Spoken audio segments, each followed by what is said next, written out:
దేవుని జనులారా, నా యూట్యూబ్ ఛానల్‌ని సబ్స్క్రైబ్ చేసుకోమని మిమ్మల్ని రిక్వెస్ట్ కోరుతున్నాను. మీరు సబ్స్క్రైబ్ చేసుకుంటే నాకు కొంత సపోర్ట్‌గా ఉంటుంది. దేవుని జనులారా, ఆదాము అవ్వల నుండి ఈ తరము వరకు జీవించిన ప్రజలలో ఎవరైతే దేవుని యందు భయభక్తులు లేకుండా దేవునికి వ్యతిరేకంగా జీవిస్తూ ఉన్నారో వారిని లోకాధికారి అయిన సర్పమైన సాతాను చూసి వారిని దాని సొంత తెలివితేటలతో దాని సొంత మనస్తత్వంతో జీవింపచేస్తూ అపవిత్రులుగా చేసింది. వారిని పాపంలో పడవేస్తూ అపవిత్రులుగా చేసింది.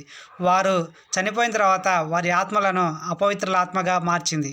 అపవిత్రాత్మగా మారిన వారిని దేవుడు తన రాజ్యానికి తీసుకోలేదు. వారిలో కొందరిని ఈ భూమి మీదనే ఉంచాడు. ఆ అపవిత్రాత్మగా మారిన నరులైన వాళ్ళు దుష్టశక్తులుగాను, దెయ్యాలుగాను ఇలాగ అనేక పేర్లతో పిలువబడుతూ ఉన్నారు. అలాగే సాతాను ఏం చేసేదంటే మిమ్మల్ని కూడా అపవిత్రులుగా మార్చాలని కోరుకుంటూ ఉంటుంది. కనుక దాని తెలివితేటలతో మీరు జీవించమాకండి అని నేను మీకు చెప్తున్నాను.